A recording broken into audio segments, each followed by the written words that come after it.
This channel does not promote any violent, harmful, or illegal activities. All content provided by this channel is meant for an educational purpose only.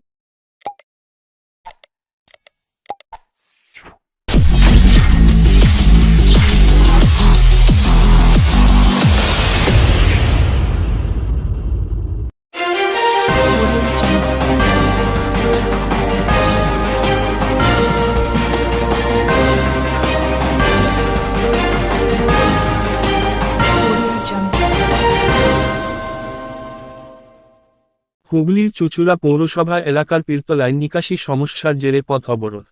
Hooghly চুঁচুড়া পৌরসভার অন্তর্গত ১৬ নম্বর ওয়ার্ডের পীরতলা অঞ্চলের নিকাশি সমস্যার কারণে সাধারণ মানুষ ক্ষুব্ধ হয়ে পথ অবরোধ করেন। আজ বেলা নাগাদ নর্দমার নোংরা জল বিভিন্ন বাড়িতে ঢুকে পড়ায় এলাকাবাসী প্রতিবাদ জানিয়ে পথ অবরোধ করেন এবং এই সমস্যার স্থায়ী সমাধানের দাবি তোলেন।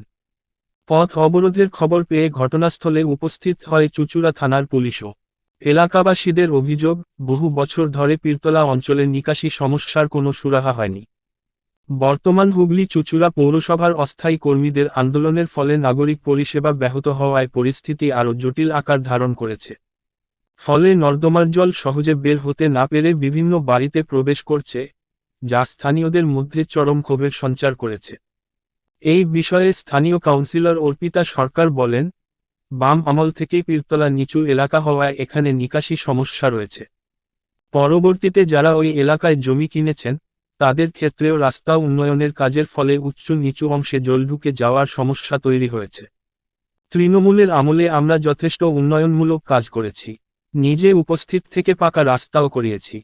তিনি আরও অভিযোগ করেন, এলাকার বাসিন্দারা পৌরসভার ৫০ টাকার ভ্যাট পরিষেবা গ্রহণ করেন না এবং যত্রতত্র নিকাশির মধ্যে আবর্জনা ফেলেন। ফলে বারবার নিকাশি ব্যবস্থার উন্নতি করার পরও স্থায়ী সমাধান হয়নি। বর্তমানে পৌরসভার অস্থায়ী কর্মীদের কর্মবিরতির জেরে পরিষেবা ব্যাহত হয়েছে। তবে কেন তারা পথ অবরোধ করলেন, তা তারাই বলতে পারবেন। স্থানীয়দের দাবি, তাদের এই দীর্ঘদিনের সমস্যার সমাধান করতে প্রশাসন দ্রুত পদক্ষেপ করুক।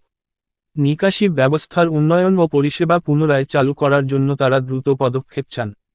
প্রশাসনিক স্তরে এই সমস্যা কিভাবে সমাধান করা যায়, তা এখন দেখার বিষয়।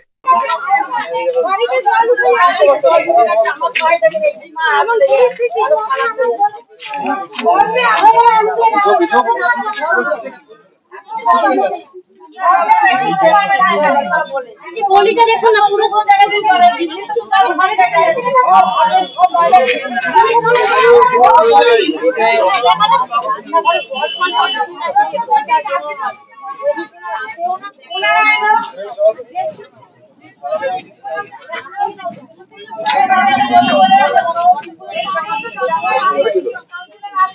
কুত্তা নারী বুড়ি নোংরা আবর্জনা বিগত কয়েকদিন ধরে পরিষ্কার হয় না।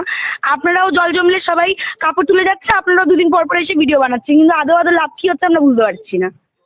আপনাদেরও কাজ, আপনারা ভিডিও করছেন, কাউন্সিলরেরও কাজ, কাউন্সিলর শুনছে চলে যাচ্ছে, আর আমাদেরও কাজ, আমরা এই নোংরার মধ্যে রয়েছে। এবার আপনারা বলুন আপনারা কি করবেন? কবে থেকে না বলুন যে কত বছর ধরে হচ্ছে, কিছু করছে না। আজকে পরিষ্কার করতে দুদিন আবার চলে যাচ্ছে। আমরা প্রতিনিধিকে এনেছি কাজ করবে বলে, আমরা আগে থেকে জেনে বসে নেই যে প্রতিনিধি হওয়ার পরে করবে না। ঘরে জল ঢোকে, আমরা থাকতেই পারি না।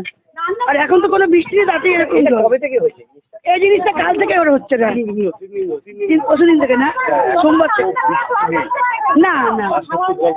হ্যাঁ,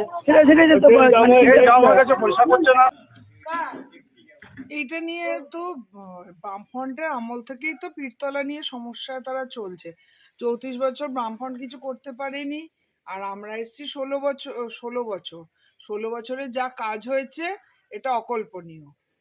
চেয়ারম্যান, বিধায়ক সাহেব মিলে যা করেছেন ১৬ নম্বর ওয়ার্ডে, এটা অকল্পনীয়। এর উপরে কিছু বলার নেই। এখন বাড়িতে জল ঢুকছে, তারা যখন কম পয়সার নিচু জমি কিনেছে, এখন রাস্তা উঁচু হয়েছে, এটা হতেই পারে। এটা নিয়ে রাস্তা অবরোধ করবে এটা আমার জানা নেই, আর আমার এটা নলেজেও নেই যে তারা আজকে রাস্তা অবরোধ করেছে, এটা আমার নলেজ। ১৬ বছরে বিভিন্ন জায়গায় কাজ হয়েছে, কিন্তু ওই জায়গাটা বাদ দিয়ে হয়েছে, তাই? ওই জায়গাটা মোটেই বাদ দিয়ে হয়নি। ২০১১তে যখন আমি জিতেছি তখন ওই পীরতলা ঢালাই রাস্তা হয়েছে, রড, কংক্রিট রড দিয়ে। তখন আমাদের পূর্ত দপ্তরে ছিলেন সজীব বসু মজুমদার। তাকে দাঁড়িয়ে থেকে নিয়ে এসে আমি করিয়েছিলাম। তার মানে বামফ্রন্টের 34 বছর, আপনাদের 16 বছর ধরে 50 বছর হয়ে গেল, 50 বছরে জায়গাটার কিছু উন্নতি হলো না। তাহলে উন্নতি হয়নি, তুমি কি করে বলছো উন্নতি হয়নি? তো ওরা তো বলছে, আমি বলছি না। ওরা বলছে সেটা তো তুমি ওদের কথা বলছো ওদের হয়ে। ওরা কিন্তু এটা ওরা বলছে উন্নতি হয়নি, তাহলে ওদের রাস্তাঘাটগুলো ঢালাই কে করে গেছিল? অসিত না করে গেছিল না সুনীতা সরকার করে গেছিল? আগে সেটা জিজ্ঞাসা করো, তারপরে এসে আমি উত্তরটা দেবো। রয়েছেন ওখানকার এলাকার বাসিন্দারা বলছে যে এই অবস্থা, আমাদের এই অবস্থা, কাউন্সিলর আমরা যাকে ভোট দিয়ে দাঁড় করিয়েছি। আপনারা প্রত্যেকেই জানেন পৌরসভার এখন একটা সমস্যা চলছে, কনজারভেন্সি লেবাররা এখন কাজ করছে না। কাজ না করলে অটোমেটিক ড্রেনে যারা এলাকাবাসীকে গিয়ে বলুন, কাউন্সিলর বললো আপনারা সচেতন হন। প্রতিদিন উনি এই পীরতলা থেকে বস্তা, কুকুর মরা আর সিমেন্টের বস্তা এইসব তোলে, তাই এইগুলি যখন ড্রেনে পড়ছে ড্রেন অটোমেটিক বন্ধ হয়ে যাচ্ছে, বাড়ি বাড়ি জল ঢুকছে। এটাই হলো মেন ঘটনা, এর ওপরে আর কিছু কথা নেই। আগে সেইগুলোকে ঠিক করতে বলুন যে আপনারা বোতল, তারপরে থার্মোকল, একটা 50 টাকার ভ্যাটের গাড়ি সেটা নেয় না, সব ড্রেনে ফেলছে, ফেলে আবার অবরোধ করছে। তারা করছে, তারা বুঝুক গে, ওটা আমার জানার বিষয় না, আমি জানিও না। আমরা ডাস্টবিনে নোংরা ফেলছি না, আমরা রাস্তায় ফেলছি, ওনার কথা তো আমরা মানছি। তারা আমরা যখন ডাস্টবিনের বালতিকে যখন ফেলছি, উনি কি আমাদের পোস্ট করার জন্য ছবিটা নিচ্ছে? ছবিটা তুলছে কাউন্সিলরের লোকেরা। হ্যাঁ, মিউনিসিপ্যালিটি যারা কাজ করছে তারা এরকম স্ক্রিন দিয়ে ফ্যাকাস করে ছবি তুলছে। আমরা কি গিয়ে চ্যালেঞ্জ করার জন্য ছবি তুলছে? একটা ভ্যানের পেছনে একটা করে প্রত্যেকের দিন মহিলা আসছে, সে আমাদের নাইটি পরে রয়েছে, আমরা ডাস্টবিনে নোংরা ফেলছে, আমাদেরকে ছবি তুলছে নাইটি পরে ছবিগুলো। কিসের জন্য ছবিগুলো তুলছে? প্রণামের জন্য ছবিগুলো দেয়। তারা কি সেইটা প্রণামটা দিয়ে একটা মিউনিসিপ্যালিটি একটা ইনকাম, মানে যেটা বলে কি মাইনা টাকাটা নিচ্ছে, যে আমরা কাজ করছি, দিনের পর দিন কাজ করছি, তারপরেও আমাদের খেয়ে দেওয়ার কাজ না, আমরা ড্রেন নোংরা করবো? আমরা নিজেরা রাস্তা ঝাড় দিচ্ছি। আমার কথা হচ্ছে আজকে তুমি একটা আমাদের জন্য তোমরা দাঁড়িয়েছো, আমরা তোমাদের ভালোবাসি বলে তোমাদের জায়গাটা দিয়েছি, তাই সেই জায়গাটা আমাদেরও তো ভালোবাসতে হবে, যে আমাদের এলাকার মানুষগুলো কিভাবে রয়েছে। একটা দিনের জন্য কি আমাদের এলাকার মানুষের বাড়িতে এসে আমাদের কোনো খোঁজ খবর করেছে যে এখানকার বাসিন্দাগুলো কেমন আছে? প্রতি বর্ষাকালে বাড়ির ভেতরে সাপ ঢুকে যাচ্ছে। এই যে বলছে ড্রেনের জল, যেটা আপনারা বলছিলেন যে আপনারা কাউন্সিলরকে জানিয়েছেন, আপনি বলুন আপনারা যখন এসেছেন ড্রেনটা অবস্থা কেমন ছিল, এখন যে দেখুন যে ড্রেনটা কেমন হয়ে গেল, কি করে হলো? 2 ঘন্টার মধ্যে ড্রেনটা ফাঁকাতে হলো কি করে? এই উত্তরটা আমাদের দিন। কেউ একদিন খবর দিয়েছে, কাউন্সিলর বলছে যে আপনারা ওনাকে জানাননি। তা মানে কে জানায়নি? দাঁড়ান এই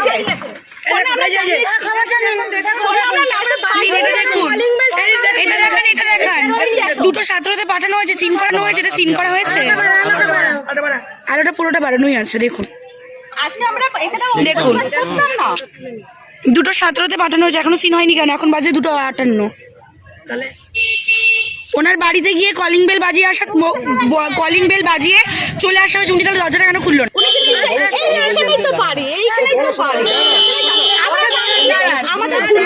আমি এক্ষুনি ডেকে আনছি যে গিয়েছিল, মানছি, কিন্তু ওনারা তো খবরটা পেয়েছে, তো ওনারও তো দায়িত্ব, এটা ওনার দায়িত্ব। বাস করছি তারা অনেকে বেশি টাকা দিয়ে জমিটা কিনে বাস করছে, তা আমাদের যে দিনের পর দিন এই নোংরাগুলিকে আমাদের ঘরে যে একটা নোংরা আমরা নর্দমা মধ্যে ফেলবো, তা প্রত্যেকদিন ডাস্টবিনে বালতিগুলো ভরাগুলো হচ্ছে কেন? প্রত্যেকদিন ডাস্টবিনের লোকগুলো বাড়িতে বাড়িতে আসছে কেন? এটা কোনো কথা হলো? দেখেছে যে আমরা প্রত্যেকের বাড়িতে আজকে 5 বছর হয়ে গেছে এই এলাকা মুখই দেখায়নি, এই এলাকা মুখই দেখায়নি।